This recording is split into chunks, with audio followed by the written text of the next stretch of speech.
Hello friends, Krishna કિચનમાં આપનું સ્વાગત છે. આજે આપણે બનાવીએ છીએ ચીઝ કોર્ન પાલક રેબ. જેના માટેની સામગ્રી છે જેને મેં સારી રીતે ધોઈ ઝીણી સુધારી અને બોઇલ કરી લીધી છે મીઠું નાખીને. એક મોટો વાટકો, એનાથી અડધી કોર્ન છે જેને મેં બાફી લીધા છે મીઠું નાખીને. એને પણ આ છે 4 થી 5 ચમચી મોટી ચમચી જેટલું ચીઝ. આ છે એમાં કાંદા, એક ઝીણો સમારેલો, 2 ચમચી મરચાં લીલા ઝીણા, 2 ચમચી બટર, 2 ઝીણા સમારેલા મરચાં, લસણ 2 કળી જેને મેં છીણી લીધું છે.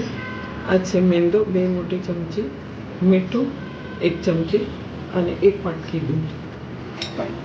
આના માટે આપણે વ્હાઈટ સોસ બનાવીએ છીએ. જેના માટે પહેલાં આપણે બટર નાખીશું.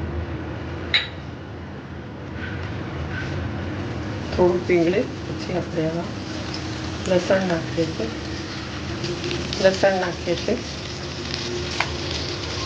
લીલા મરચાં 2 ઝીણા સુધારેલા, એક કાંદો, થોડી વાર આપણે સાંતળવાનું છે. લીધું હતું. હવે આપણે આમાં 2 ચમચી મેંદો નાખીએ છીએ અને આપણે ધીમો ગેસ રાખીને થોડી વાર સાંતળવાનો છે.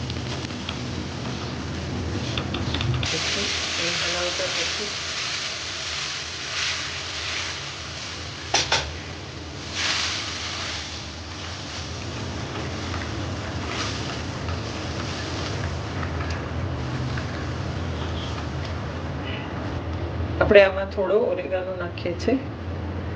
હવે આપણે એમાં મીઠું નાખીએ છીએ. અડધી ચમચી મીઠું નાખીશું. હવે ચીઝ નાખી દઈએ.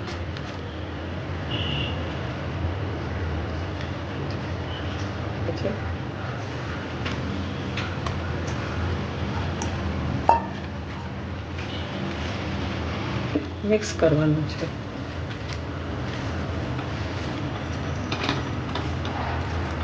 તમે આમાં થોડા ચીલી ફ્લેક્સ પણ નાખી શકો છો. હવે આપણે આને કાઢી લઈએ છીએ એક બોલમાં અને એના બ્રેડ તૈયાર કરશું. આપણે હવે એના બ્રેડ બનાવશું. જેના માટે મેં એકદમ પાતળા પરોઠા બનાવી લીધા છે. થોડું ઘી મૂકીને હલકા હલકા શેકવાના છે. આપણે આને હવે બનાવી 2 મોટી ચમચી ભરીને આ મૂકવાનું છે અને હવે આવી રીતે હવે આને બંને બાજુથી ક્રિસ્પી થાય ત્યાં સુધી શેકી લઈશું. આપણે આ બીજું મૂકીએ છીએ.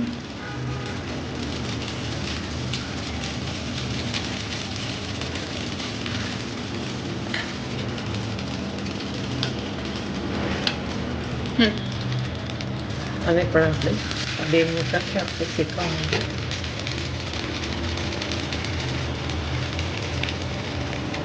અને ગોલ્ડન બ્રાઉન થાય ત્યાં સુધી શેકવું. હવે આપણે આને ટર્ન કરીએ છીએ. આ એકદમ સરસ શેકાઈ ગયું છે. આપણે બીજી બાજુ પણ શેકી લઈએ છીએ. આપણું આ શેકાઈ ગયું છે અને આપણે 30 સેકન્ડ માટે બંને સાઈડ શેક્યા હતા. હવે કાઢીને સર્વ કરીએ છીએ. તૈયાર છે આપણા કોર્ન પાલક ચીઝ રેબ, જેને આપણે કેચઅપ સાથે સર્વ કરીએ છીએ. ક્રિસ્પી અને ટેસ્ટી.